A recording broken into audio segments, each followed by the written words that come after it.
ভাবি, আপনার চুল তো অনেক সুন্দর। কথাটা বলা মাত্র লুবনার আনন্দ হবার কথা ছিল। মেয়েরা নিজের প্রশংসা অন্যের মুখে শুনতে ভালোই বাসে। কিন্তু লুবনার মুখটা মলিন হয়ে গেল। লুবনার পিছনে দাঁড়িয়েছিল ইকবাল। রনি হেসে ইকবালের দিকে তাকিয়ে বলছে, কি ভাই, বউয়ের প্রশংসা করছি বলে রাগ হচ্ছে না তো? ইকবাল কোনো কথাই বলছে না। লুবনা মাথা নিচু করে চলে গেল। লুবনা রান্নাঘরে রান্না করছে। ইকবাল সিগারেট মুখে নিয়ে বলছে, ছাদ থেকে কাপড় শুকাতে যাও নাকি চুল দেখাতে? লুবনা মানে? ইকবাল সিগারেট মেঝেতে ফেলে চলে গেল। সারাদিন ইকবাল মুড অফ করে আছে। এরকমটা নতুন না। লুবনার রূপের প্রশংসা যদি কোনো ছেলে করে তাহলে এমন করেই থাকে। বিয়ের পর এমন অনেক ঘটনা ঘটেছে। লুবনা ইকবালের মন রক্ষার জন্য নিজেকে গুটিয়ে রাখার ট্রাই করে, কিন্তু তাও পারে না। এই তো কয়েক বছর আগে ইকবালের বন্ধু বলেছিল নীল শাড়িতে ভাবিকে বেশ মানায়। ইকবাল রেগে সব নীল শাড়ি পুড়িয়ে দেয়। আর চুলের প্রশংসা করেছে তাই বলে তো আর চুল পুড়িয়ে দিতে পারে না। ইকবাল, ভাত খেতে আসো, এই বলে দরজার পাশে দাঁড়িয়ে আছে লুবনা। ইকবাল, ভাত খাবো না। লুবনা, ভাত না, খাবার কি আছে? আমি যে কষ্ট করে রান্না করলাম। ইকবাল চেঁচিয়ে বললাম তো ভাত খাবো না। লুবনা কাঁদতে কাঁদতে ড্রয়িং রুমে চলে গেল। রাত 2:45। ইকবাল কেচি নিয়ে ঘুরছে। লুবনা ঘুমিয়ে আছে। চাঁদের আলো ওর মুখে পড়েছে। মেঘ কালো চুল লুবনার মুখ প্রায় ঢেকে ফেলছে। ইকবাল মুগ্ধ হয়ে তাকিয়ে আছে লুবনার দিকে। এই চাঁদ মুখটা দেখে কেবল ইকবালই মুগ্ধ হতে চায়। দুনিয়ার আড়ালে এ রাখতে পারতাম যদি। এই ভেবে ইকবালের চোখ ভর্তি পানি হয়ে গেল।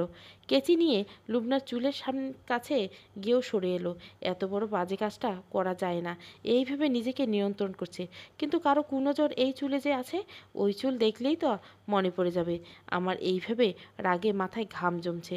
হাত থেকে কেচি ছুঁড়ে মেঝেতে ফেলে ইকবাল চলে যায়। শব্দ শুনে ঘুম ভেঙে গেল লুবনার। রুমে তাকিয়ে দেখে কেউ নেই। আলো জ্বালিয়ে মেঝেতে তাকিয়ে দেখে কাঁচি পড়ে আছে। লুবনার আর বুঝতে বাকি নাই ইকবাল এসেছিল অন্ধকারে। কেচি হাতে নিয়ে ফুপিয়ে কাঁদছে লুবিনা। এই কেমন মানুষ জুটলো আমার কপালে! ভালোবাসার ছিটে ফোটার অভাব নেই, কিন্তু ভালোবাসার চেয়ে সন্দেহ, হিংসায় ভরে গেছে মন। এভাবে কদিন হয়তো ও আমায় খুন করে ফেলবে, হয়তো মেরে ফেলে নিজেও পাগল হয়ে যাবে। এর থেকে মুক্তি হয়তো মিলবে না কোনো কালে। হাতে কেচি নিয়ে লুবনা আয়নার সামনে দাঁড়িয়ে আছে। চুল থাকবে যতদিন ইকবাল এভাবে রাতের ঘুম হারাম করবে নিজের। নারীদের যে সৌন্দর্য তার স্বামীকে ঘুমাতে দেয় না, সেই রূপ লেখে কি লাভ?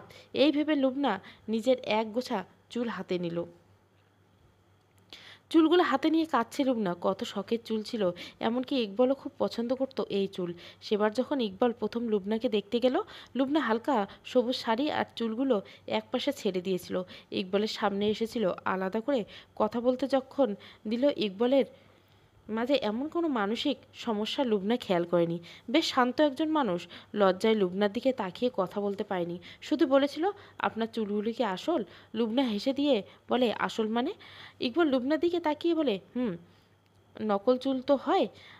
একবার কি হলো জানেন? আমার ছোট মামার জন্য মেয়ে ঠিক করা হলো। মেয়ে অসম্ভব সুন্দরী। মামা একেবারে দেখে প্রেমে পড়ে যায়। তবে আমার মামার মাথায় চুল ছিল না বললেই চলে। এখন ওই মেয়ে তো আর এই টাকুকে বিয়ে করবে না। তখন বুদ্ধি করে নকল চুল লাগিয়ে গেলেন।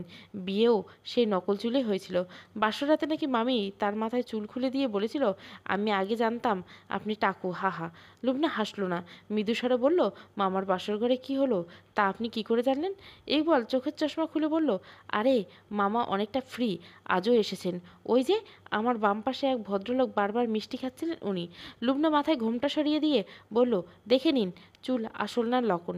ইকবাল ইতস্তত হয়ে চশমা চোখে দিয়ে বলল, মা, ছি ছি, কী করছেন? আমি শুধু মজা করলাম। ভাবতে ভাবতে কেচি হাতে লুবনা ফুপিয়ে কাঁদতে লাগলো। একসময় আসল চুলগুলো আজ ভালোবাসার ভাঙন ধরেছে, নাকি এ ভালোবাসার শুরুতেই ফাটল ছিল? গজগজ করে চুল কেটে ফেলল লুবনা। মনে হচ্ছে নিজের কলিজায় নিজের হাতে কুচি কুচি করছে, আর তার শব্দ নিজেই শুনছে। ইকবাল প্রথম অস্বাভাবিক আচরণে নজরে পড়ে গায়ে হলুদের দিনে। সবাই লুবনার মুখে হলুদ মাখাচ্ছে। বন্ধুরা একে অন্যকে কাদা ছেটাচ্ছে। লুবনা মুখ নিচু করে বসে আছে। হঠাৎ লুবনার মামাতো বোন চেঁচিয়ে উঠল, কে কোথায় আছো? এখানে ঘাপটি মেরে দুলাভাই বসে আছে, দেখে যাও সবাই। লুবনার বুকে ধক করে উঠল। ইকবাল না তো, আর কাকেই বা দুলাভাই বলবে? কিন্তু ও আজকে কেন আসবে? আজ তো গায়ে হলুদ। লুবনার বাবার মুখ মলিন হয়ে গেল। মেয়ের বাবারা বিয়ের আগে পাত্র আশা করে না, কারণ বিয়ের আগে পাত্র আগমন তারা ভাবে বিয়ে ভাঙার জন্য এসেছে, আর বিয়ের দিন পাত্রের দেরি সইতে পারে না। তাও তাদের বুকে বিপদের আশঙ্কা তৈরি করে দেয়। মেয়ের বাবা বলে কথা। লুবনার বাবা ইকবালের সামনে গিয়ে শান্ত চোখে বলেন, বাবা তুমি এখানে, সব ঠিক আছে তো? ইকবাল থতমত খেয়ে বলল, আঙ্কেল চিন্তা করবেন না, আমি এদিকে দেখতে এসেছিলাম যে সব ঠিক আছে কিনা। এর মাঝে মামাতো বোন রুবি ইকবালের হাত ধরে টানতে টানতে লুবনার সামনে নিয়ে আসলো। আসলে দুলাভাই আপনি আপাকে দেখার জন্য এসেছেন তাই না? ইকবাল মাথা নিচু করে আছে। রুবি হেসে বলল, এই কে কই আছিস, আয় হলুদ মাখা। এই বলে ইকবালকে লুবনার পাশে বসালো। সবাই ইকবালকে হলুদ মাখায় ব্যস্ত। ঠিক তখনই লুবনার ফুফুতো ভাই রবিন লুবনার মুখে হলুদ মাখতে যাবে। এর মাঝে ইকবাল উঠে বলল, ভাই আর হলুদ মাখাবেন না ওকে, ওর খারাপ লাগছে। লুবনা বিস্ময় হয়ে তাকিয়ে বলে, কই খারাপ লাগছে না? ইকবাল, আহা তোমার চেহারা দেখে বোঝা যাচ্ছে খারাপ লাগছে, তার চেয়ে ভাই আমায় দিন। এই বলে রবিন হাত টেনে নিজের গালে লাগালো। রুবনা চিন্তায় পড়ে গেল, ভেবে পাচ্ছে না এরকম আচরণের কারণ। রবিন চলে যাওয়া মাত্রই ইকবাল ফিসফিস করে বলল, পরপুরুষদের থেকে নিজেকে দূরে রাখাই ভালো নারীদের কাজ। লুবনা রাগান্বিত হয়ে বলল, ও আমার ভাই। ইকবাল অন্যদিকে তাকিয়ে বলে, ভাই কিন্তু আপন তো আর নয় তাই না? চোখ বন্ধ করার সাথে সাথে যেন নিঃশ্বাসও বন্ধ করেই ফেলেছিল। লুবনার খুব কষ্ট হচ্ছে, প্রিয় জিনিসটা বলি দেওয়ার কষ্ট মনে এমনই হয়। সেদিন তো এই চুল ইকবালের প্রথম ভালো লাগার একটি ছিল। কি করে ভালো লাগার জিনিস খারাপ লাগায় পরিণত হয়? নাকি একদিন আমিও খারাপ লাগায় পরিণত হব, এই ভাবতে ভাবতে কান্না করতে লাগলো লুবনা। সকাল হতে ইকবাল সারা ঘর লুবনাকে খুঁজছে। কোথাও না গিয়ে বারান্দায় গিয়ে দেখে লুবনা দাঁড়িয়ে আছে মাথায় কাপড় দিয়ে। ইকবাল, এখানে তুমি নিজের বারান্দায় মাথায় কাপড় না দিলেও চলবে। লুবনা ইকবালের দিকে ফিরল। লুবনার শুকনো মুখ দেখে ইকবাল থমকে গেল। মনে হয় গতকাল না ঘুমিয়ে কাটিয়েছে মেয়েটা। ইকবাল, কি হয়েছে? লুবনা মাথার কাপড় সরিয়ে দিল। কোমর সমান চুলগুলো আজ ঘাড়ের কাছে এসে বিদ্রুপ করছে। ইকবাল, এই কি করছো তুমি? লুবনা, তুমি তো কাল রাতে এটাই চেয়েছিলে তাই না? আর কেউ চুল সুন্দর বলবে না, খুশি তো? ইকবাল চুপ করে আছে। চশমার ফ্রেমে ঘৃণার ধোঁয়া ঝাপসা করে দিচ্ছে প্রতিনিয়ত।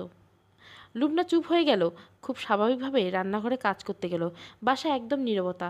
ইকবাল রান্নাঘরের বাইরে দাঁড়িয়ে লুবনাকে দেখছে। ইকবাল, আমায় ক্ষমা করে দাও লুবনা। লুবনা চুপ হয়ে আছে। কিছুক্ষণ বাদে চায়ের কাপ এগিয়ে দিল ইকবালের হাতে। চলে যেতে নিবে ঠিক এমন সময় ইকবাল হাত ধরল লুবনার। লুবনা মাথা নিচু করে বলে, ছাড়ো। ইকবাল, না আগে কথা বলো। লুবনা চুপ হয়ে আছে। ইকবাল, আমি এমন কেন বলতে পারো? আমার ভেতরে হারানোর ভয় কাজ করে খুব। লুবনা হেসে দিল। ইকবাল, হাসছো? লুবনা, প্রায় 1 বছরের সংসার জীবনে আমি আমার পুরো স্বাধীনতা দিয়ে দিয়েছি। এখন কেবল বাকি আছে মরে যাওয়া। যেই মেয়ে একসময় লেখাপড়ায় ভালো ছিল, যার ইচ্ছে ছিল চাকরি করা, সে এখন করে না, শুধু এই সম্পর্কটাকে টিকিয়ে রাখার জন্য। ইকবাল, এগুলো তো ভালোবাসা লুবনা। লুবনা, কোনটা ভালোবাসা বলে? রাতে ওয়াশরুমে গেলে দরজার বাইরে কান পেতে শোনো যে আমি কারোর সাথে ফোনে কথা বলি কিনা, নাকি আমার ফোনে আননোন নাম্বার থেকে কল আসলে আমায় সন্দেহ করো? বলো। আমি অনেকটা ঘরবন্দি হয়ে আছি, ঠিক বন্দি পাখির মতো। মাঝে মাঝে মরতে খুব ইচ্ছে হয় জানো। ইকবাল, থামো প্লিজ, যাও, আমি আর কিছু করব না, তুমি যা বলবা তাই করব। লুবনা, তাই করবে? ইকবাল, হুম। লুবনা, আমার সাথে ডাক্তারের কাছে যাবা? ইকবালের মুখটা মলিন হয়ে ক্রমাগতভাবে লাল হয়ে গেল। মাথার এক পাশটায় ঘাম টপ টপ করে পড়ছে। তুমি কি আমায় পাগল ভাবছো? লিবনা, মোটেও নয়, তুমি কিঞ্চিত অসুস্থ, তাই ডাক্তারের কাছে যাওয়া উচিত। ইকবালের হাত থেকে চায়ের কাপ মেঝেতে ছুঁড়ে ফেলে চলে গেল। এভাবে রাগ করেছিল বিয়ের প্রথম দিনও। গায়ে হলুদের রাতে লুবনার মনে অজানা ভয় বাসা বাঁধে। ইকবালের এমন বিহেভিয়ার এক্কেবারে ভালো লাগছে না। লুবনা বিছানায় শুয়ে আছে। গায়ের অনুষ্ঠান শেষ হতে হতে রাত 11টা বেজে গেছে। লুবনার বিয়ের দিনের কথা ভাবা উচিত ছিল, কিন্তু বারবার ভাবছে ইকবাল কেন এলো আজ। লুবনার বাবা মেয়ের রুমে এলেন। মাথায় কাছে বসে মাথায় হাত দিয়ে বললেন, ঘুমিয়েছিস মা? লুবনা, না বাবা। মারে, কাল তো তুই চলে যাবি। একে একে সবাই আমারে ছেড়ে চলে যায়। তোর মায়ের কি উচিত ছিল এত জলদি আমারে মুক্তি দেওয়া? মহিলা চিরকাল নিজের কথাই ভাবলেন, আমার কথা তার আর ভাবার আর সময় কই। লুবনা, বাবা তুমি এভাবে বলছো কেন? যেন মা বেড়াতে গেছে। মায়ের কি ইচ্ছে হয়েছিল মরে যেতে? সেবার হাসপাতালে যেদিন মাকে শেষ দেখা, সেদিন মা কি বলেছিল আমায় জানো? কি? লুবনা বলেছিল, আমি আল্লাহর কাছে যা চাইছি তাই পেয়েছি। চেয়েছিলাম আমার স্বামী আমার সন্তানের আগে যেন আমার মরণ হয়। দেখ আমি যাচ্ছি। লুবনার বাবা তার চোখের পানির উপস্থিতি টের পাচ্ছেন। লুবনার বাবার বুকের উপর মাথা রেখে বললেন, বাবা আমি চাই যেন তোমার আগে আমায় নেয়। বাবা লুবনাকে শক্ত করে ধরে বলল, তোরা মা মেয়ে মিলে কেন আমায় শাস্তি দিতে চাস? আজ এসব কথা বলে না। তুই বল, তোর মনে কোনো আক্ষেপ নেই তো যে মা থাকলে হয়তো এটা হতো যেটা আমি করিনি? লুবনা, হুম আছে তো, কি বল? লুবনা, ইকবাল এমন হুট করে এসে পড়ল, তুমি কিছুই বললে না? আমার ওর কিছুই ভালো লাগছে না বাবা। আরে বোকা মেয়ে, জামাই বাবা একদম আমার মতো।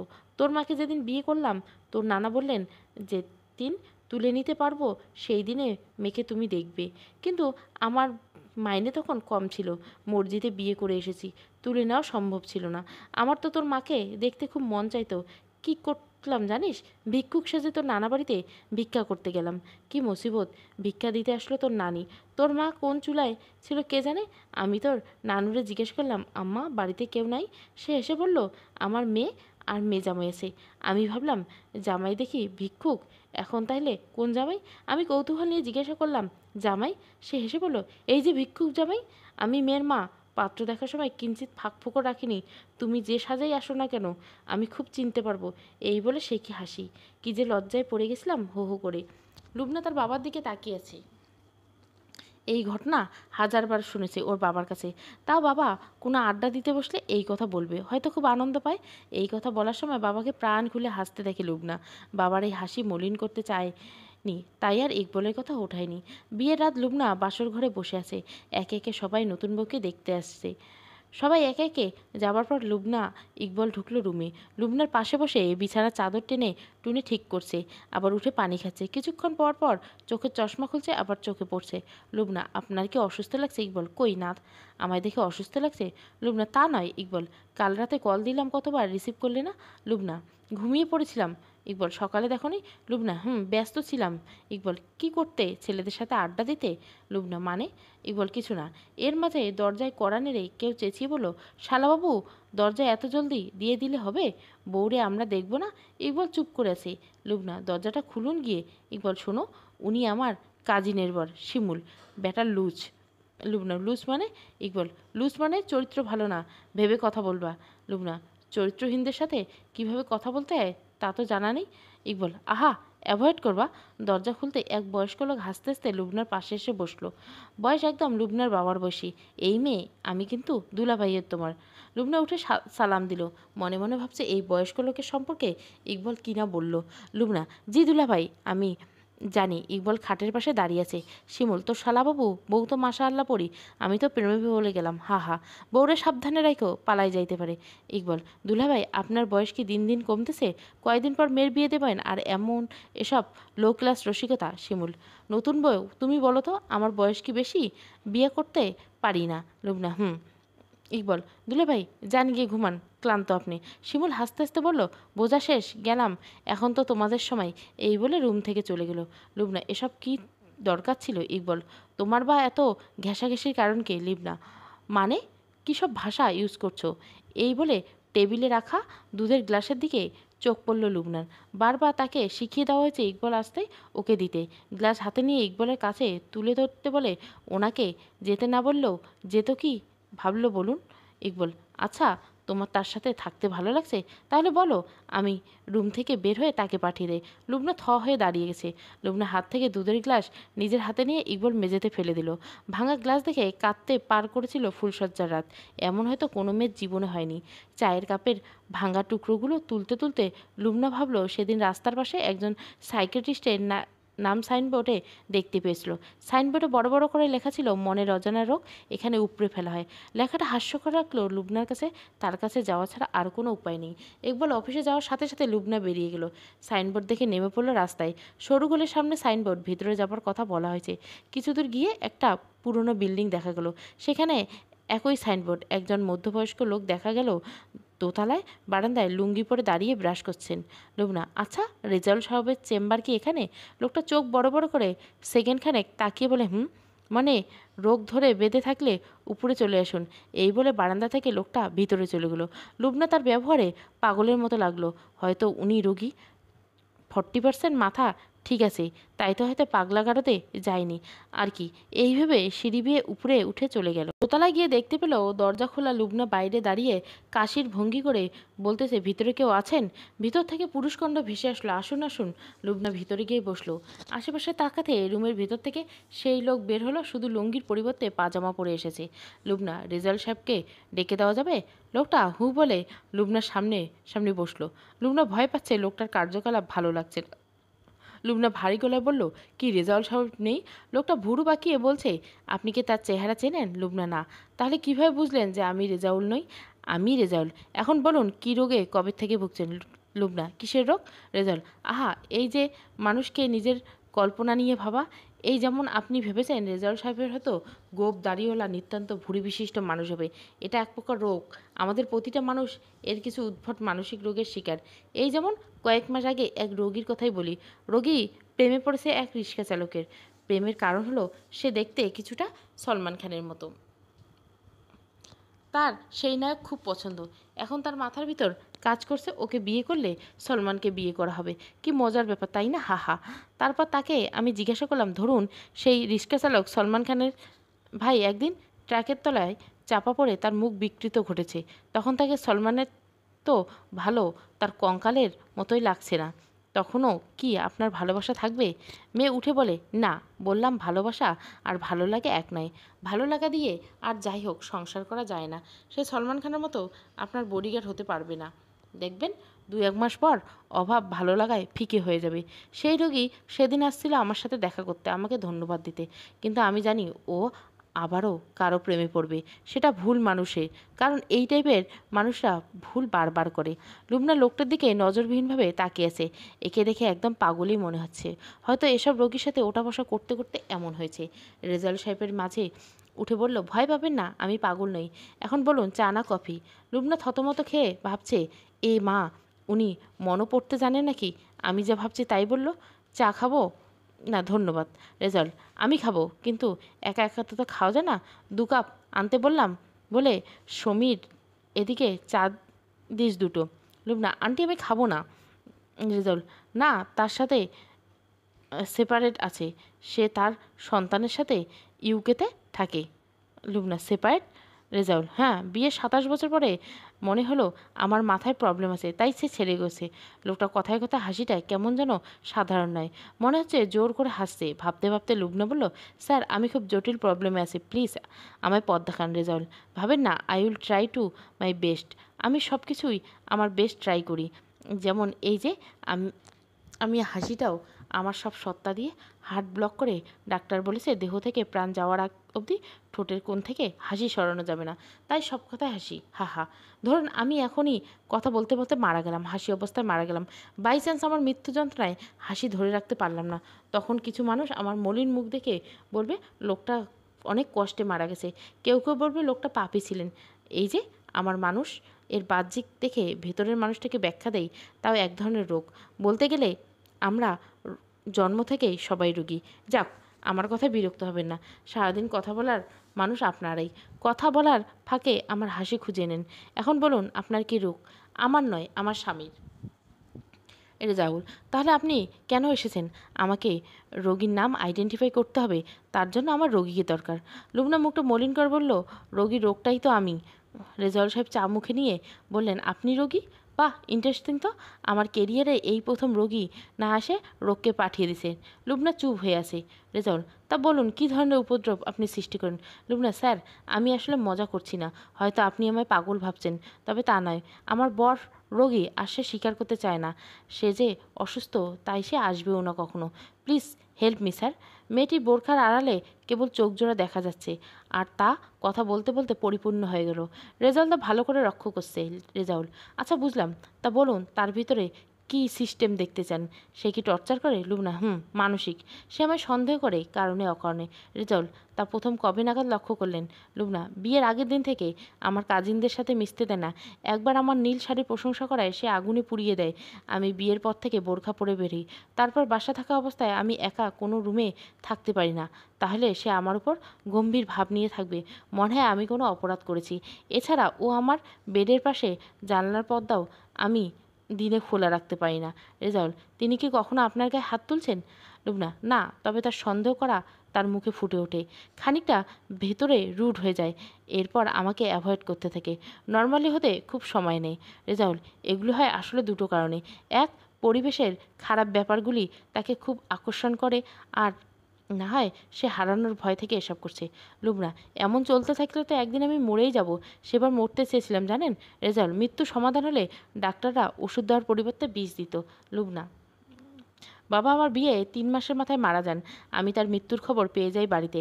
একমাত্র মেয়ে আমি আমাকে আমার বাবার মৃত্যুর 2 দিনের মাথায় উনি নিয়ে আসেন। আমি তখন খুব আপসেট হয়ে গেছিলাম। বাবা চলে যাওয়ার পর মাথার উপর ভরসার হাত চলে যায়। তার উপর আমার বর্তমান আস্থার জায়গা আমার বর হলেও আমি সেটা নিরাপদ মনে করিনি। তাই মৃত্যুর চেষ্টা করছি, তবে সেদিন বেঁচে গেছিলাম। তারপর ও কিছুদিন স্বাভাবিক ছিল। আবার কয়েকদিন পর আগের মতোই করতে লাগলো। আমার মনে হয় কি জানেন, ও ঠিক হয়ে যাবে, তবে আমি মরার পর। রেজাল্ট সিগারেট হাতে নিয়ে বলল, সিগারেটে প্রবলেম নেই তো লুবনা? না ঠিক আছে, তবে এসব ভালো না আপনার শরীরের জন্য। আর শরীর, এই বলে রেজাউল সাহেব উঠে দাঁড়ালো। সিগারেটের ধোঁয়ায় যেন ভেতরে চাপা দীর্ঘশ্বাস উড়িয়ে দিচ্ছেন। একটা ঘটনা বলি তোমায়। বললাম, তুমি আমার মেয়ের বয়সী হবা। শোনো, আমি আগে প্রচুর সিগারেট খেতাম। তোমার আন্টি একদম পছন্দ ছিল না এটা। প্রথম প্রথম কসম দিত। আমি 2-1 দিন খুব কষ্ট করে থাকতাম, কিন্তু চিন্তা ভর করতো। অমনি কসম ভুলে যেয়ে 2-একটা টান দিয়ে ফেলতাম। আর যদিও বা অনুতপ্ত হতাম, বাসায় আসার আগে চকলেট খেয়ে আসতাম, আবার গায়ে পারফিউম দিয়ে আসতাম। তোমার আন্টি ঘ্রাণ শক্তি ছিল বেশ প্রখর। সে বুঝে ফেলতো। ধীরে ধীরে ও আমায় বকাঝকা কমিয়ে দিল। ভাবলাম ও হয়তো এসবের সাথে মানিয়ে নিয়েছে। ভালোবাসার মানুষের প্রতি মায়া যে খুব খারাপ জিনিস, তা তার বাজে দিকের প্রতি অন্ধ করে ফেলে। আমি আবার আগের মতো সিগারেটে মগ্ন হয়ে গেলাম। সেবার আমার স্ত্রী প্রেগনেন্ট হলেন। একদিন বাসায় এসে দেখি তোমার আন্টি সোফায় বসে পায়ের উপর পা তুলে স্মোক করছে। আমি পুরো স্থির হয়ে গেলাম। ভাবলাম, সৎসঙ্গে স্বর্গবাস, অসৎসঙ্গে সর্বনাশ। ওকে জিজ্ঞাসা করলাম, এমন করছে কেন? আমাদের সন্তানের ক্ষতি হবে তো? ও আমায় বলল, সন্তানের ভালো রাখার দায়িত্ব কি কেবল আমার? তাছাড়া আমার অভ্যাস হয়ে গেছে। আমার সিগারেটের ঘ্রাণ খুব ভালো লাগে, বিলিভ মি। আমি তারপর আমার সন্তানদের কথা ভেবে ছাড়তে বাধ্য হলাম। বাচ্চা হবার পর তোমার আন্টি কি বলে জানো? সেদিন নাকি অভিনয় করেছিল। ওটা নাকি আমার নেশা ছাড়ানোর টোপ ছিল, হাহা। এখন এটা যদি বোঝাতে চেয়েছি, কিছু রোগ সারাতে গেলে টোপ ফেলতে হয়।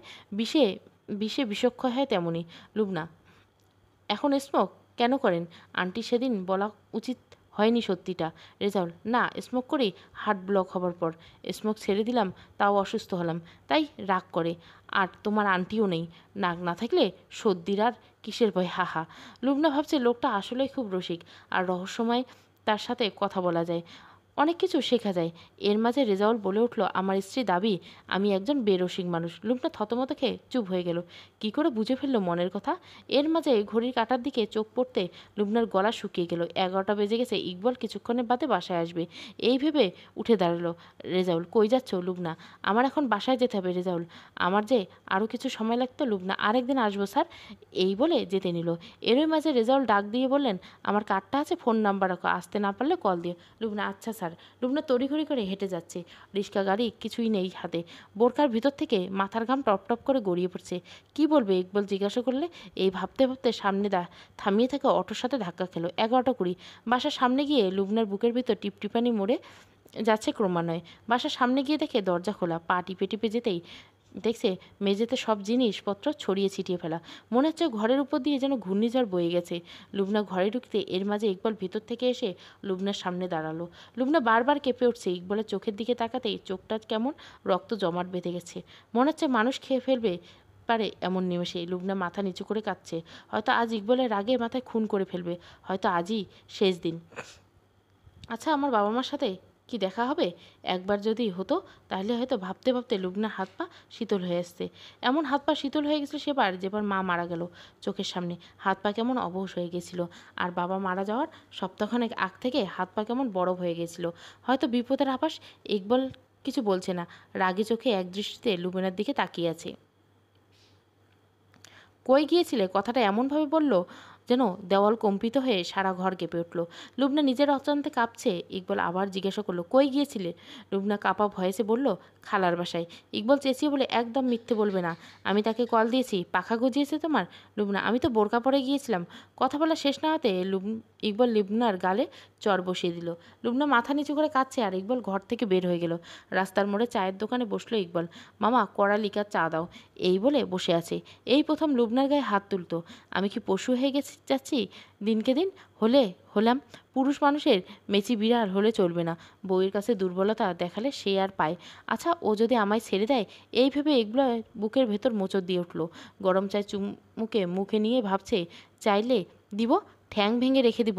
চায়ের দোকানদার এর মাঝে বলে উঠল, মামা সিগারেট দেবো? ইকবল, না। মামা খবর শুনছেন? ইকবল, কি? ওই যে সামনের বাসার, ওই বাসার ম্যাচে একটা মাইয়া গলায় দড়ি দিয়েছে কাল। ইকবলের কথাটা শুনে যেন বুকের ভিতর থেকে পাঁজর বের হওয়ার উপক্রম। বারবার লুবনার মলিন মুখটা ভেসে আসছে। ও আবার কোনো ভুল করে বসবে না তো, এই ভেবে চায়ের কাপ রেখে দৌড়ে বাসায় গেল। বাসায় যেতে মেঝেতে একটা কাঠ পড়া দেখে উঠল ইকবলের। কাটে রেজাউল সাহেবের ঠিকানা। তার মানে লুবনা আমার জন্য ডাক্তার খুঁজতে গিয়েছিল। দৌড়ে ভিতরে গিয়ে দেখে দরজা ভেতর থেকে লক। ইকবলের মাথায় হাত দিয়ে চুল টানছে। কি করে এত বড় ভুল করলো? লুবনা, এই লুবনা, দরজা খোলো। জান, মাফ করে দাও, যাও, আর করবো না এমন। এই লুবনা, কান ধরছি আমি, দরজা খুলে দেখো আমি কান ধরেছি। তুমিও আমায় দরকার পড়লে চড় মারো। লুবনা, এই কথা শুনছো? দরজা অনবরত ধাক্কা যাচ্ছে। ইকবল, লুবনা, কোনো সাড়া পাওয়া যাচ্ছে না। ভয়ে ইকবল নিচের ভিতর সেদিন যাচ্ছে। চিন্তা করলে দরজা ভেঙে ফেলবে, কিন্তু ওপাশে ভয়াবহ রূপ দেখার মতো সাহস যে ইকবলের বুকে নেই। লুবনা দরজা না খুললেও ভেঙে ফেলবে, কিন্তু কথাটা বলা মাত্রই লুবনা দরজা খুলে দিল। সারা ঘর অন্ধকার করে রেখেছে মেয়েটা। অন্য পাশ ফিরতে ইকবল লুবনাকে জড়িয়ে দিল। প্লিজ আমায় ক্ষমা করে দাও, তুমি জানো আমি কতটা ভয় পেয়ে গেছিলাম। লুবনা কথা বলছে না। ইকবল, তুমি এখনও বোরকা খুলোনি কেন? লুবনা কোনো কথার উত্তর দিচ্ছে না। ইকবল জানলার পর্দা সরাতে যাবে, ঠিক তখনই লুবনা ইকবলের হাত চেপে ধরে বলল, এই না, একদম না, পর্দা ওপাশটায় কেউ আছে। লুবনা, কে আছে? ওই পাশ তো খালি থাকে। লুবনা, না না, ওপাশ থেকে আমাকে দেখতে চাই লুকিয়ে লুকিয়ে, বদ নজর লোকটার। লুবনা, এই লুবনা, কি বলছো তুমি? বোরকা খুলে ফেলো, গরম অনেক, ঘামে গেছে। লুবনা আতঙ্কিত হয়ে বলছে, এই না না, চাপা গলায় স্থির স্বরে বলছে, ওরা আমার শরীরের দিকে তাকিয়েছে, কি লোভী ওদের চোখ। লুবনা, কারা? লুবনা খিকখিক করে হেসে বলছে, তুমি জানো না, ওরা আমাদের বাসার চারদিকে লুকিয়ে থাকে। আমার চুল দেখে, আমার চেহারা দেখে ইকবলের কাছে লুবনার ব্যবহার মোটেও সুবিধা লাগছে না। কেমন অদ্ভুত আচরণ, যা আগে কখনো দেখেনি। ও কি মানসিকভাবে ভেঙে পড়েছে? ইকবল ভাবতে ভাবতে তালগোল পাকিয়ে ফেলছে। লুবনার হাত ধরে বলছে, এই তুমি বিছানায় আসো, তোমার ঘুম দরকার। লুবনা ইকবলের হাত থেকে নিজের হাত ছাড়িয়ে নিয়ে বলল, না না না, ওই লোক খাটের তলায়। ইকবল খাটের নিচে তাকিয়ে দেখে, এই দেখো কেউ নেই, তুমি আসো, আমি মাথায় হাত বুলিয়ে দিচ্ছি। লুবনা শুয়ে আছে। ইকবল মাথায় হাত বুলিয়ে দিচ্ছে। ইকবলের মাথায় একরাশ চিন্তার ছাপ। কী হলো ওর? ও এমন আচরণ করছে কেন?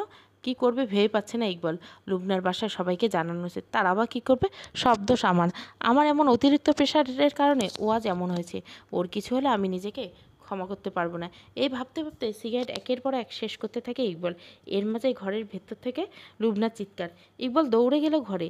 লুবনা বিছানার একপাশে কুঁজো হয়ে বসে কাকে যেন হাত দিয়ে ইশারা করছে, এই একদম কাছে আসবি না, এই ওভাবে তাকাবি না একদম আমার দিকে। ইকবল লুবনার পাশে বসে বলছে, এই লুবনা, এই তুমি কাকে বলছো? কেউ তো নেই এখানে। লুবনা আঙ্গুল দিয়ে মুখের কাছে নিয়ে বলছে, এই চুপ, ওর হাতে কেচি আছে, দেখো না, ও আমার সামনে দাঁড়িয়েছে। হাউমাউ করে কেঁদে দিয়ে বলল, ও আমার চুল কেটে দিবে। ইকবল লুবনার বুকে জড়িয়ে কেঁদে দিয়ে বলছে, এই কি হয়েছে তোমার? আমার খুব ভয় হচ্ছে। লুবনার মুখ হাতে নিয়ে আলিঙ্গন করতে বলছে, আমি তোমাকে হারিয়ে ফেলবো না তো লুবনা? লুবনা এক স্থির দৃষ্টি নিয়ে ইকবলের দিকে পালকহীনভাবে তাকিয়ে আছে। মনে হচ্ছে এই দৃষ্টি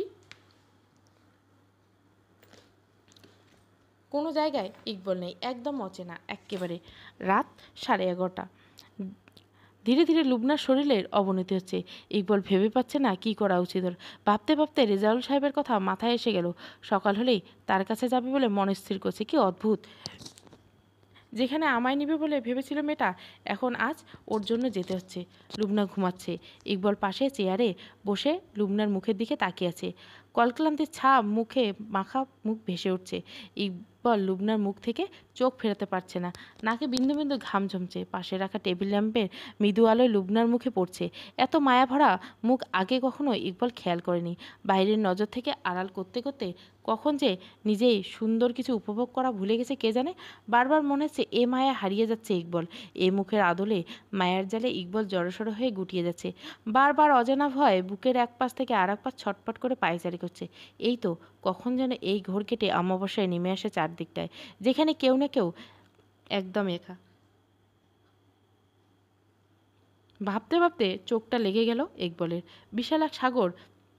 বিকালে সূর্য এক নিমেষে টুপ করে সাগরে ঝাঁপ দিবে। লুবনা আর ইকবল দুজনে হাঁটছে। গায়ে চাদরটা অসহ্য বাতাসে উঠছে।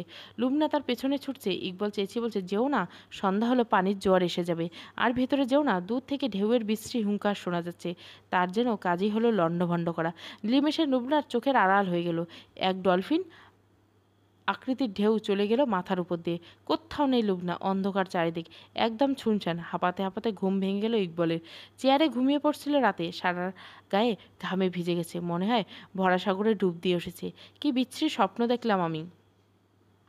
লুবনার কোনো ক্ষতি হতে পারে না, এই ভেবে লুবনার দিকে তাকালো। ঘুমিয়ে আছে, ঘুমের ওষুধ দিয়েছিলাম রাতে, এত ঘুম হবে এতক্ষণ? কেউ আমাকে এর মাঝে রেজাউলের কাছে যেতে হবে। লুবনাকে দেখলে স্বপ্নের কথা মনে পড়ে যায় বারবার। লুবনার কপালে চুমু দিয়ে অনুভব করলো ইকবলের চোখ থেকে টুপটুপ করে পানি গড়িয়ে লুবনার চোখে পড়ছে, আর চোখের পাতা কেঁপে কেঁপে উঠছে। এখন কখনো হয়নি আগে, অনেক কিছু অনুভব হচ্ছে যা আগে হয়নি। ইকবল ধীরে ধীরে নিজেকে নতুন করে লাগছে, নিজের কাছে অচেনা, এক্কেবারে অচেনা। দরজায় নক করতে খুললেন রেজাউল সাহেব। ইকবল: আসসালামু আলাইকুম, রেজাউল সাহেব আছেন? জি আমি, ভিতরে আসুন। ইকবল ভেতরে গিয়ে বলল, রেজাউল আপনাকে খুব অস্থির দেখাচ্ছে, পানি খাবেন? ইকবল: না থাক স্যার, আমার খুব বিপদ। রেজাউল: তো শোনাই যাক তো কাজ। তা এমন অস্থির হয়ে থাকার কি রোগের লক্ষণ? রেজাউল: না না, আমি আমার জন্য আসিনি, এসেছি আমার স্ত্রীর জন্য। রেজাউল মনে মনে ভাবছে, ইদানিং কি আমার নাম যশ করে যাচ্ছে নাকি, যে রোগী আসছে না কেউ কাউকে পাঠাচ্ছে? তা বলুন কার হয়ে এসেছেন। আগেই বলে দিই, রোগী ছাড়া আমি কিছুই বলতে পারবো না, শুধু ব্যাপারটা আন্দাজ করতে পারি। ইকবাল রুমাল বের করে মুখ মুছছে। রুমে পাখা থাকা সত্ত্বেও সে অনবরত ঘামছে। স্যার, আমি আমার স্ত্রীকে পাগল বানিয়ে দিচ্ছি। আমার স্ত্রী এখন বলতে গেলে আমায় চেনে না। বলতে বলতে ইকবালের চোখ রক্তবর্ণ হচ্ছে। রেজাল্ট চেঁচিয়ে বলল, একটা চা, একটা ঠান্ডা দিয়ে যাও। আপনি কি করছেন? ইকবল: বিয়ের পর থেকে আমার মনে হতো ও আমায় ছেড়ে যাবে। কেবল যে ওর প্রতি আমার এ ধারণা তা নয়, সব মেয়েদের চরিত্র আমার একই মনে হয়।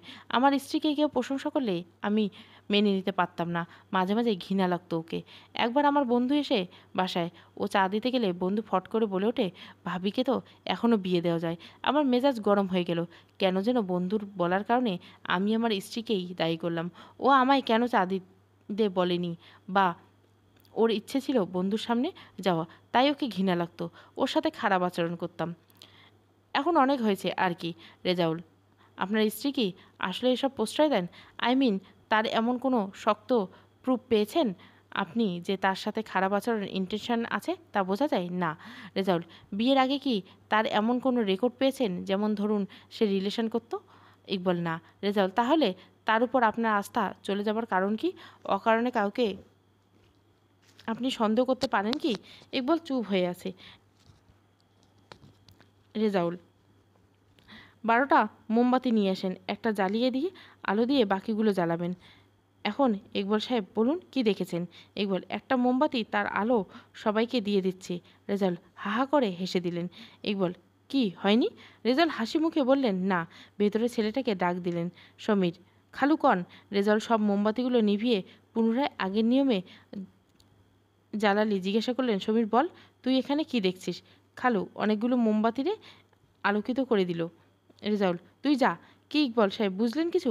মোমের আলো শেষ হয় না কাউকে দিলে, তেমন আপনার স্ত্রীর সৌন্দর্য আরেকজনকে মুগ্ধ করতে পারে, তাই বলে আপনার স্ত্রী সব বিসর্জন দিল? শুনুন একটা কাহিনী বলি। আমি তখন খুব ছোট, পাশের বাসায় এক বুড়ো লোক থাকতো। তার সব আইটেমের ফুল গাছ ছিল, বাহারি ফুল। আমার দেখতে ভালো লাগতো, রাস্তার পাশে দাঁড়িয়ে দেখতাম আর বলতাম, বাহ কি সুন্দর। সেই কারণে কিন্তু ওই বুড়ো লোক তার ফুল আমার হয়ে গেছে ভেবে সব ছিঁড়ে ফেলেনি। দেখুন, বউকে সেভ করার দায়িত্ব আপনার। যেমন সেই বৃদ্ধ লোক তার ফুল গাছকে সেভ রাখতো, আপনি তাকে ভুল বুঝে অন্যরা সুযোগ নিবে। ইকবল: আমি আমার ভুল বুঝতে পেরেছি, আমার নিজেকে আরও স্বাভাবিক করতে হবে। রেজাউল: আমি সব ধরনের চেষ্টা করব। ইকবল: আমার স্ত্রী আমার জন্য নিজের চুল কেটে ফেলেছে। এই বলে ইকবলের চোখ মুছতে লাগলো। ও আমার মনের মতো হবার কম চেষ্টা করেনি। রেজাউল: যাক, আজ থেকে আপনি তার মনের মতো হয়ে যান। এখন বলুন তার অবস্থা কীরকম? ইকবল: ও গতকাল থেকে অদ্ভুত আচরণ করছে, ভয় পাচ্ছে, ভাবছে কেউ দেখছে, সারাক্ষণ বোরকা পরে আছে বাসায়। রেজাউল: আমি কি তাকে একবার দেখতে পারি? ইকবল: ও ভীষণ লজ্জা পেয়ে আছে, আজকে না আরেকদিন। আমি এখন কি করলে সুস্থ হয়ে যাবে? রেজাউল: তার উপর মন থেকে ভরসা আস্থা আনুন, সে ঠিক হয়ে যাবে। এভাবে চলতে থাকলে সে মারা যেতে পারে। ইকবলের মুখটা মলিন হয়ে বলল, স্যার আসি। এই বলে উঠে নিল। রেজাউল সিগারেটের প্যাকেট থেকে সিগারেট বের করে বলল, আসল কথাই তো বললেন না আপনি। ইকবল: মানে বুঝলাম না। রেজাউল: আপনি আমার কাছে কিছু লুকাচ্ছেন, তা না হলে জানলেন কিছুই হবে না। ইকবল মুখ মলিন করে পুনরায় চেয়ারে বসল। রেজাউল একটা সিগারেট ইকবলের দিকে বাড়িয়ে দিয়ে বলল, নিন। ইকবল সিগারেট হাতে নিয়ে মাথা নিচু করে বলল, আমার মা মৃত নয়। রেজাউল কিঞ্চিত অদ্ভুত ভঙ্গিতে তাকালো ইকবলের দিকে। মা আছে? তাও মিতু বললেন। ইকবাল আমতা আমতা করে বললেন, আজ উঠি, আমার ওয়াইফ বাসায়।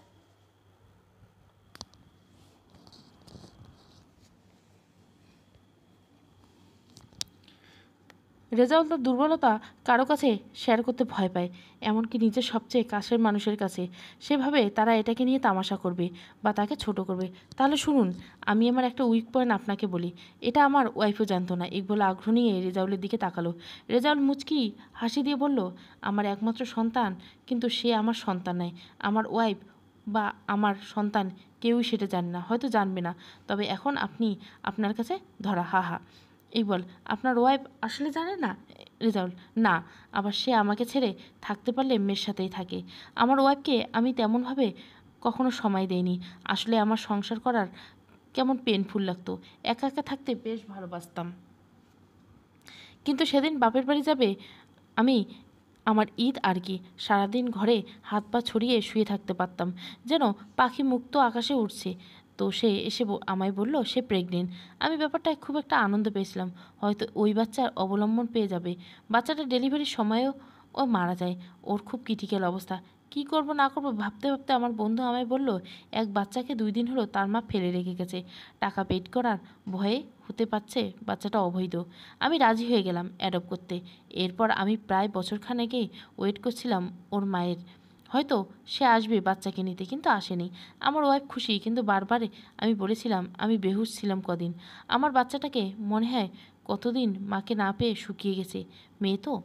ইকবল, যদি আসল মা এসে যেত তাহলে কী করতেন? রেজাউল, আমি জানতাম যে সে আসবে না, কারণ যে মা পালানোর সময় বাচ্চাকে ইজিলি নিয়ে পালাতে পারত, সে বাচ্চাকে রেখে গেছে, সে ফেরার জন্য রেখে যায়নি।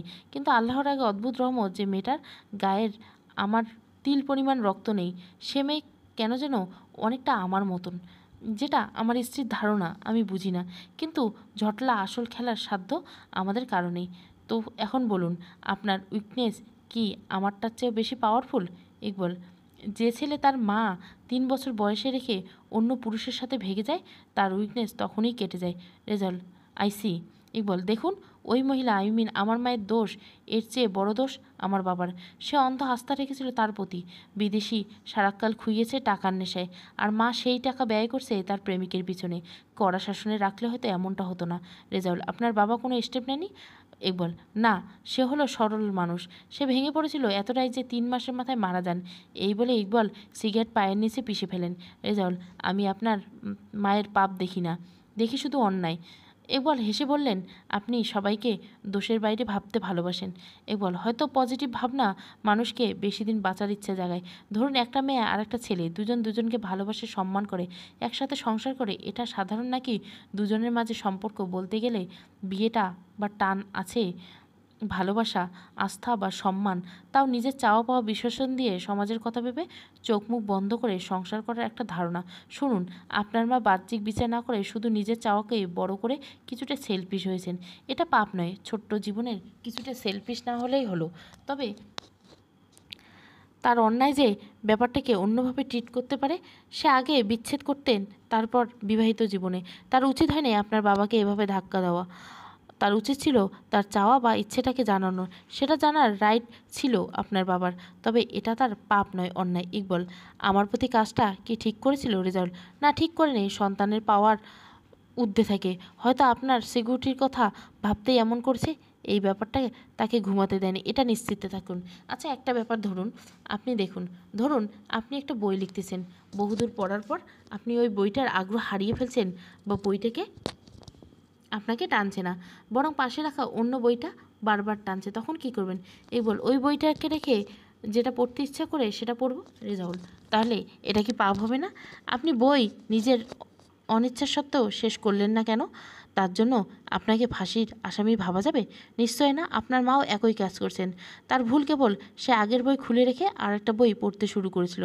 তার উচিত ছিল আগের বইটা বন্ধ করে আরেকটা শুরু করা। এটাই তার ভুল। এই ভুল তাকে অনেক ভোগায় মেবি। ইকবল, জানি না। তবে এরপর আমার মামার ফ্যামিলির সাথে তার আর সাথে যোগাযোগ করেনি।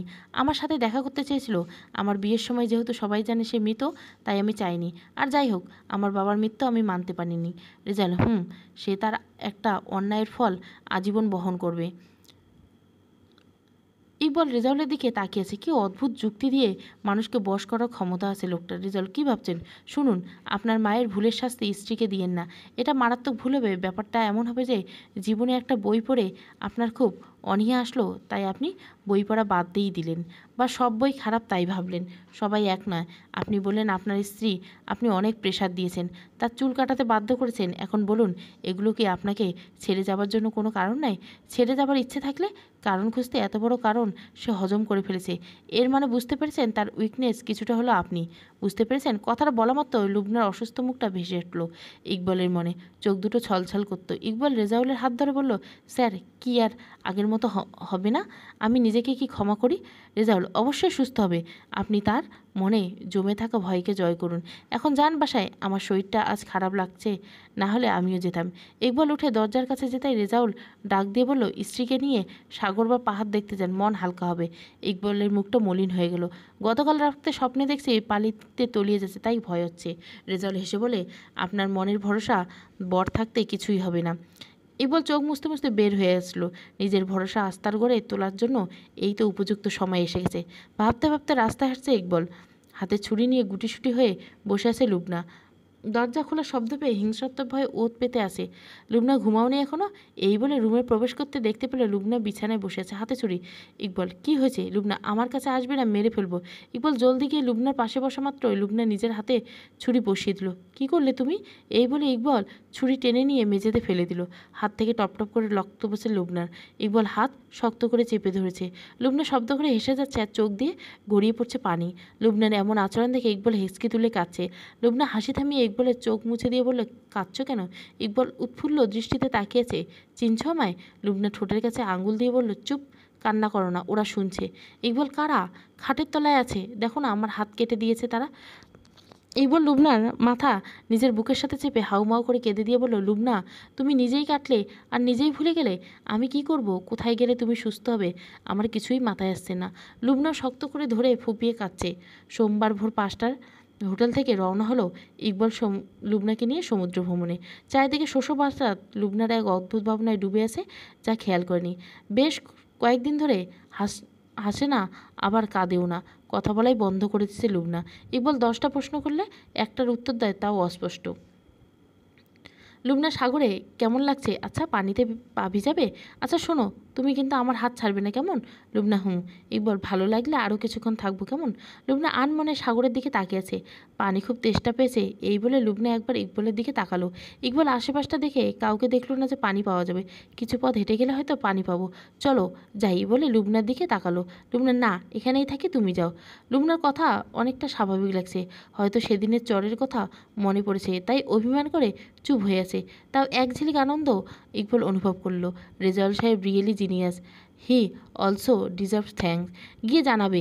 এই ভেবে ইকবল লুবনাকে বলল, দাঁড়াও, একদম নড়বে না, আমি যাবো আর আসবো। কিছুক্ষণ বাদে ফিরে এসে দেখে লুবনা আর পাশে এক ভদ্রলোক দাঁড়িয়েছে। ইকবলকে দেখে লুবনা ইতস্তত হয়ে সরে দাঁড়ালো। হাই, আমি শোভন। এই বলে লোকটা হাত বাড়িয়ে দিল ইকবলের দিকে। ইকবলও হেসে বাড়ালো। শোভন, আপনার স্ত্রী একা দাঁড়িয়েছিল, ভাবলাম একটু কথা বলি। ইকবল, যাক, আমি ভাবলাম ও একা একা কী করছে, তাও তো কাইকে পেল। লুবনা ইকবলের হাসিমাখা মুখ দেখে এক ধ্যানে তাকিয়েছে। কত পরিবর্তন। শোভন, আচ্ছা গেলাম। আর ভাই, এমন সুন্দরী বউকে একা রেখে যাবেন না কিন্তু, আমার মতো ভালো লাগে। হা হা। ইকবল, খারাপ হলেও আমার স্ত্রী প্রতি আমার পূর্ণ আস্থা আছে। শোভন, বাহ, ভালো লাগলো ভাই। লুবনা ইকবলের হাত থেকে পানির বোতল নিয়ে পানির ঝাপটা দিল মুখে। কৌশলে মেয়েরা চোখের পানি আড়াল করতে বেশ ভালো পারে। সাগরের গর্জন বেড়ে যাচ্ছে। ইকবল সেদিনে রাতের স্বপ্নের কথা মনে পড়ে। ভয়ে লুবনার আঁচল শক্ত করে ধরে আছে। লুবনা সাগরের তীরে তাকিয়ে আছে। বউয়ের আঁচলে সুপুরুষরা ধরে না। ইকবল ইতস্তত হয়ে আঁচল ছেড়ে দিল। লুবনা, সুপুরুষরা বউকে একা ছেড়ে দেয় না। কি বড় ঢেউ আসছে, মনে হচ্ছে ওটা আমায় ভাসিয়ে নিয়ে যাবে। ইকবল লুবনা হাত ধরে টান দিয়ে নিজের কাছে নিয়ে আসলো। এতটা কাছে যে সাগরের নোনা জল পৌঁছানোর সাধ্য নেই। ঢাকায় ফিরে সব নর্মাল হয়ে গেল। সব পরিবর্তন। ইকবল আর আগের মতো নেই। লুবনা অনেকটা স্বাভাবিক হয়ে গেছে। ইকবল ভাবলো রেজাউল সাহেবের কাছে যাওয়া দরকার। তাকে আজ নিজ হাতে মিষ্টি খাওয়াবে। তার বুদ্ধির ওষুধের চেয়েও শক্তিশালী আমার আস্থা লুবনাকে ফিরিয়ে দিয়েছে। এই আমি অফিসে গেলাম, অনেক ছুটি কাটিয়েছি, আসতে হবে লেটে, আসার পথে বন্ধুর বাড়ি হয়ে আসবো, তুমি খেয়ে নিও। এই বলে ইকবল বেরিয়ে গেল। অফিস থেকে ফেরার পথে হাতে মিষ্টির প্যাকেট নিয়ে তড়িঘড়ি করে সিঁড়ি বেয়ে উপরে উঠছে ইকবল। দরজার কাছে যেতে চেনা মানুষ আর হাসির শব্দে থমকে যায় ইকবল। দরজা দাঁড়িয়ে দেখে লুবনা রেজাউল সাহেবকে মিষ্টি দিয়ে বলছে, আঙ্কেল, আমি বাবা হারানোর পর একজনকে পেলাম যে আমার প্রবলেম সলভ করতে পারে এক তুরতে। রেজাউল, তামা, এত আনন্দের পর বরের মাথায় ভূত নামাতে পারলে? লুবনা হেসে বলল, আঙ্কেল, আপনার চেয়ে আন্টির ভূমিকা অনেক। রেজাউল সাহেব মিষ্টি মুখ নিয়ে বলছেন, কিভাবে? লুবনা, ওই যে আন্টি সিগারেটের মিথ্যে অভিনয় করে আপনার ব্যাড হ্যাবিট ছড়িয়েছিল, আমিও সেই অভিনয়টাকে ওকে সুস্থ করতে পারলাম। টানা 1 মাস অভিনয় করা কিন্তু কষ্টের কম নয়। রেজাউল সাহেব হো হো করে হেসে উঠল। আর দরজার আড়ালে দাঁড়িয়ে আছে ইকবল। হঠাৎই সব কিছু মিথ্যে মনে হতে লাগলো। ঘৃণা ভিতর থেকে কান্না হয়ে ঝরতে লাগলো। বাসায় ফিরে এসে রকিং চেয়ারে শুয়ে আছে ইকবল। এত অভিনয়, এত মিথ্যে আমার সাথে, এত প্রতারণা করলে তুমি লুবনা? এ কটা দিন আমি কিসের মধ্যে ছিলাম তা বুঝেও না বোঝার ভান করলে। তুমি তাহলে আমার মায়ের মতো, যে কটা বছর বাবার সাথে ছিলে শুধু অভিনয় করে গিয়েছে। আর তুমিও। জানি সবার আমার মায়ের মতো সমাজের বুকে লাথি মেরে নিজের চাওয়াকে প্রাধান্য দেওয়ার সাহস থাকে না। তোমারও হয়তো নেই, কিন্তু ভেবো না আমি মুক্তি দিয়ে দিব তোমাকে। ভাবতে ভাবতে চোখ থেকে গড়িয়ে পানি পড়তে লাগলো। ইকবল এখন ভীষণ চিৎকার দিয়ে কাঁদতে ইচ্ছে করে, কিন্তু সব চাওয়া কি পাওয়া সম্ভব? লুবনা, আঙ্কেল, আমি এত খুশি যে আরেকটি কারণ, আমার তো খুশিতে মরে যেতে ইচ্ছে করছে। রেজাউল, এত খুশির কারণ কি? লুবনা, আন্দাজ করুন, আপনি তো মন পড়তে পারেন। রেজাউল মিষ্টি প্যাকেট থেকে মিষ্টি উঠিয়ে লুবনার মুখের সামনে ধরে বলল, নাও খাও বাচ্চা, কিন্তু মিষ্টিই হবে। লুবনার চোখে পানি ছলছল। বাবা থাকলে খুশিই হতো। আচ্ছা, এত সুখ সইবে তো? ভাবতে ভাবতে রেজাউল সাহেব উঠে বসলেন। নাও খেয়ে নাও, ভেবো না, সব ঠিক হয়ে যাবে। লুবনা বিদায় দিয়ে আসতেই নিলে রেজাউল সাহেব পিছন থেকে বলল, আবার আসতে বলবো না, কারণ এখানে রোগ ছাড়া কেউ আসে না। ফ্রি থাকলে আমায় খবর দিও, আমি দেখতে যাব যদি আপত্তি না থাকে। আসলে একসময় একা থাকতে বেশ লাগতো, কিন্তু এখন বয়স বেড়েছে, তাই ভয়ও চেপেছে মরার। মানুষ এর ভিতর থাকতে ভালো লাগে। লুবনা, অবশ্যই যাবেন, ওর সাথে আলাপ করিয়ে দেবো। রেজাউল সাহেব রহস্যময় হাসি দিলেন। লুবনা, আর আপনার তো একের পর আর এক রোগী, এরপর হয়তো কেউ আসবে। রেজাউল, তা আসুক, তবে তুমি শোনো মন দিয়ে, বরের জন্য ভালোবাসা রাখবা, সম্মান রাখবা, শ্রদ্ধা রাখবা, বিনয়ী হবা, কিন্তু কখনো তার মনের মতো হতে গিয়ে নিজের চুল কাটা, তার পছন্দের কাজ করা, তোমার ভালো লাগাকে তা করবা না কখনো। লুবনা, চুল কেটেছি আপনি জানলেন কি করে? আমি তো বলিনি। রেজাউল সাহেব হেসে ফেলে বলল, ওই যে মন পড়ে ফেলি। লুবনা হাসি নেমে বলল। বাসায় ঢুকলো লুবনা। এই তুমি বাসায় এসেছো? হা করো তো, মিষ্টি খাও। ইকবল চোখের উপর হাত রেখে শুয়ে আছে। এই হা করো তো। হাত সরাতে দেখলো ইকবলের চোখ ফুলে গেছে। লুবনা উপলব্ধি হয়ে বলল, এই কি হয়েছে, তুমি কাঁদছিলে না? লুবনা, তাহলে? ইকবল, মিষ্টি কিসের? সেরা অভিনয়ের মেডেল পেয়েছো সেই আনন্দে? লিবনা, মানে? ইকবল মিষ্টির প্যাকেটে হাত থেকে নিয়ে ফেলে দিয়ে মেঝেতে। নাটক করো, কিছু জানো না? আমি কি ঘাসে মুখ দিয়ে চলি? দুনিয়ার কিছু হুঁশ নেই আমার? এখন তুমি ঘর থেকে বের হয়ে যাবা, মুক্তি চাই। লুবনা শিউরে উঠল ইকবলের এই হিংস্র মুখ দেখে। তুমি আবার আগের মতো করছো। আবার শুরু করলে? ইকবল, ও আমি শুরু করি? এই বলে লুবনার হাত ধরে টানতে টানতে গিয়ে দরজার বাইরে নামিয়ে দরজা দিয়ে দিল। ইকবল ভাবছে আর আমার প্রতি দয়া দেখাতে দিবে না। তুমি আমার মায়ের মতো নিজের সুখ খুঁজে নাও। লুবনা ভয়ে গুটিয়ে আছে। প্রচণ্ড ব্যথা শুরু হয়ে গেছে পেটে। আচ্ছা, ভয় পেলে নাকি বাচ্চার ক্ষতি হয়? আমার বাচ্চার কিছু হবে না তো? এই ভাবতে ভাবতে সামনে ধীরে ধীরে আগাচ্ছে লুবনা। হসপিটাল থেকে বের হলো লুবনা। মলিন মুখ নিয়ে রক্তহীনতায় ফ্যাকাশে হয়ে গেছে। সম্পদ পেয়েও যে ধরে রাখতে পারেনি। বারবার কানে বাজছে রেজাউল সাহেবের কথা, বরকে ভালোবাসা মানে তার অন্যায়কে ভালোবাসা না। যে বর মায়ের থেকে সন্তানকে কেড়ে নেয়, সেই বর দিয়ে আর কী হবে? না, সব কিছু শেষ করে দিব। আর এইভাবে বাসার দিকে ফেরা হলো না লুবনার। বাসায় ঢুকতে ইকবল বের হয়ে গেল। নিজেকে আজ আসলে পাগল পাগল লাগছে লুবনার। অন্ধকারে থাকতে ভয় পাচ্ছে, রুম অন্ধকার করে ফুপিয়ে গেছে। এর মাঝে ইকবল এলো। বাহ, আবার রুম বন্ধ করে নাটক হচ্ছে। এই বলে শুয়ে পড়লো নিজের জায়গায়। ভোরাতে ইকবল সারা ঘর খুঁজে পেল না লুবনাকে। ছাদে গিয়ে দেখলো নেই। হাঁপিয়ে গিয়ে টেবিলের উপর একটা কাগজ রেখে হাতে নিয়ে দেখলো লুবনা রেখে গেছে। মিষ্টিটা যখন ছুঁড়ে ফেলে দিলে তখনই আমি টের পেয়েছিলাম আমার পেট থেকে কে যেন আমার সন্তানকে টেনে নিয়ে গেল। আমি আমার প্রথম সন্তানকে হারিয়ে ফেলছি, তুমি জানো? ওকে আমি রোজ কল্পনা করে বুকে লালন করতাম, কিন্তু আজ সেই বুকের কলিজায় ছেড়ে দিছে। অতিরিক্ত ভয় পেয়ে আমার বাচ্চাকে আমি হারিয়ে ফেলছি। বলবে হয়তো এটা অভিনয়, তবে জানি না বাবা হয়ে সন্তানকে মেরে ফেলার কষ্ট তুমি কি করে সইবে।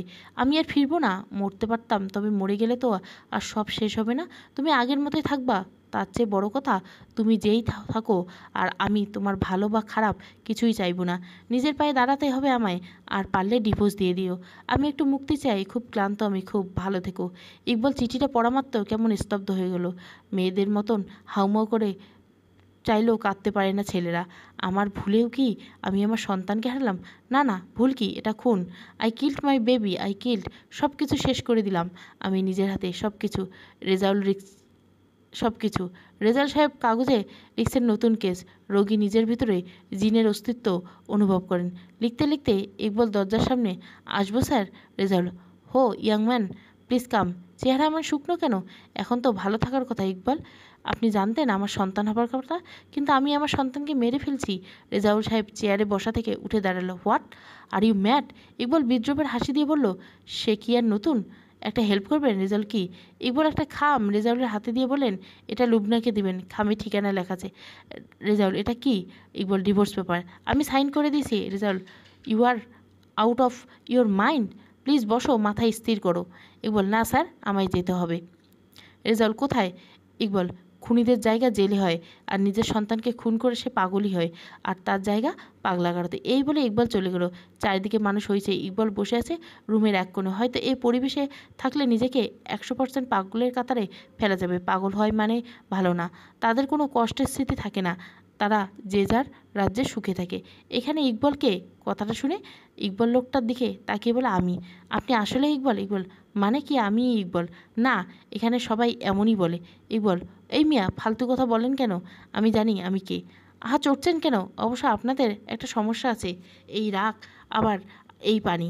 ইকবাল চুপ হয়ে ভাবছে, আসলে আমি পাগল হয়ে যাচ্ছি। চলুন, আপনাকে কে যেন দেখতে এসেছে। ইকবাল, কে? প্লিজ বলুন। লোকটা হেসে বলল, আপনি কি বেশি পড়ালেখার চাপ নিতে না পারে পাগল হয়ে গেছেন? ইকবাল রাগী চোখ নিয়ে অনেক কষ্টে নিজেকে নিয়ন্ত্রণ করে শান্ত গলায় বলল, আমি পাগল নাই। মেয়ে, তামাশা করছেন কেন? তাহলে এখানে কেন? অমন সবাইকে বলে। চুরি, চোর আর পাগল নিজেদের অস্তিত্ব মানতে চায় না, স্বীকার করে না। চলেন, এখন অনেক সময় নষ্ট করছেন। খুনি শব্দটা শুনতে বুকের ভেতরটা মোচড় দিয়ে উঠল ইকবলের। সকাল থেকে লুবনার মুখটা মনে পড়ছে বারবার। চিপা একটা রুমে, তাতে একটা ছোট্ট জানলা, যা দিয়ে আপনজনদের সাথে দেখা করা যায়। মানুষ, পাগলদের কাছে আপনরাও আসতে হয়তো ভয় পায়, ঠিক যেমন চিড়িয়াখানায় খাঁচায় আটকানো পশু। ইকবল জানলার কাছে যেতেই দেখে রেজাউল সাহেব। ও আপনি? খুঁজে পেলেন কি করে? রেজাউল, মন দিয়ে খুঁজলে নাকি আল্লাহকে পাওয়া যায়। ইকবাল হেসে বলল, আমাকে কেউ আবার মন দিয়ে খুঁজে? রেজাউলের আড়াল থেকে লুবনা বের হলো, মাথা নিচু করে বলছে, আমি তো খুঁজছিলাম, মন থেকে চেয়েছিলাম তুমি সুস্থ হয়ে যাও, কিন্তু এ কী করলে তুমি? রেজাউল সাহেব সরে গেল। জানলার গ্রিলে ইকবালকে হাত রেখে দাঁড়িয়ে চুপ করে দাঁড়িয়েছে। লুবনা হাতের উপর হাত রেখে বলল, তুমি আমার চেয়েও ভালো অভিনয় জানো। এই যে, এখানে কি ভালো আছো? বউ রাগ করে চলে গেলে কই তার মান ভাঙাতে? তা না। ইকবালের চোখ ছলছল। আমি আসলেও পাগল হয়ে গেছি। লুবনা হেসে দিল। ইকবাল, হাসছো? লুবনা, এই প্রথম এক পাগল যে কিনা নিজেকে পাগল বলছে। ইকবাল, আমি খুনি সেটা তো মানো? লুবনা, ভুল ছিল, দুজনেই ভুল ছিল, যার কারণে আমরা দুজনেই শাস্তি পেয়েছি। ইকবাল, তুমি ফিরে যাও, নতুন করে আর ভুল করো না।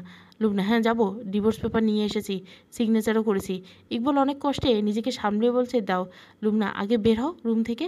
রেজাউল স্যার পারমিশন নিয়েছেন, বের হও। ইকবাল বের হলো। লুবনা ইকবালের হাতে খামটা দিল। ইকবাল কাপা হাতে খুলে দেখলো লুবনার সিগনেচারের জায়গায় লেখা, মিসেস পাগল, কেয়ার অফ পাবনা। ইকবালের মা ভিতর থেকে কান্না চলে এসছে, কোনোভাবেই থামতে পারছে না। লুবনা ইকবালকে শক্ত করে ধরে বলল, পাগলের বাসায় চলো, বাকি জীবনটা না হয় দুজনে বাসাকেই পাগলাগারদ বানিয়ে ফেলবো। 10 বছরের পর আনাবের 5 বছর পূর্ণ হলো। ইকবাল তার ছেলের জন্মদিন খুব বড়োভাবে আয়োজন করছে, কারণ তার ছেলে স্কুলে ভর্তি হবে। লুবনা এক বাটি পায়েস তুলে দিলে ইকবালের বন্ধুর হাতে। বন্ধু বলে উঠল, ভাবি, বাচ্চা হয়েছে বোঝাই যায় না। আবার বিয়ে দেওয়া যাবে বলতে না বলতে আনাব নাকে ঘুষি দিয়ে বলল, আমার মাকে এসব বলবে না। ঘরভর্তি বাচ্চা আনাবের কাণ্ড দেখে হো হো করে হেসে দিল। লুবনা ইকবালের কাছে গিয়ে বলছে, ছেলে বাপের রূপেই ধারণ করবে। ইকবাল হাসছে। কেক ঘিরে সবাই দাঁড়িয়েছে। আনাব ওর বাবাকে খুঁজছে। ইকবাল এক মহিলার সাথে কথা বলছে, দাঁড়িয়ে তা দেখে রাগে ফোঁসফোঁস করছে আনাব। পাপা চলো তাড়াতাড়ি বলে হাত ধরে টেনে নিয়ে গেল। ইকবাল আনাবকে কোলে নিয়ে বলছে, বাবাকে টানলে কেন? আন্টি কী ভাবলো? আনাব, বাবা তুমি মাকেই শুধু দেখবা, শুধু মায়ের সাথেই কথা বলবা, শুধু আর কারোর সাথে না। লুবনা থ হয়ে শুনছে। তার ছোট্ট বাচ্চা একই বলছে। ইকবাল, কি কার মতো হয়েছে? নাকি তোমার ভিতর সুপ্ত হিংসা আমার ছেলেকে বেঁচে? হা হা। লুবনা হেসে ছেলেকে কোলে তুলে নিয়ে চুমা দিয়ে বলল, ভয় নেই। আর ভুল নয়, রেজাউল আঙ্কেল তো আছেন। সমাপ্ত। গল্পটা ভালো লাগলে অবশ্যই লাইক, শেয়ার এবং সাবস্ক্রাইব করবেন। Thank you for watching.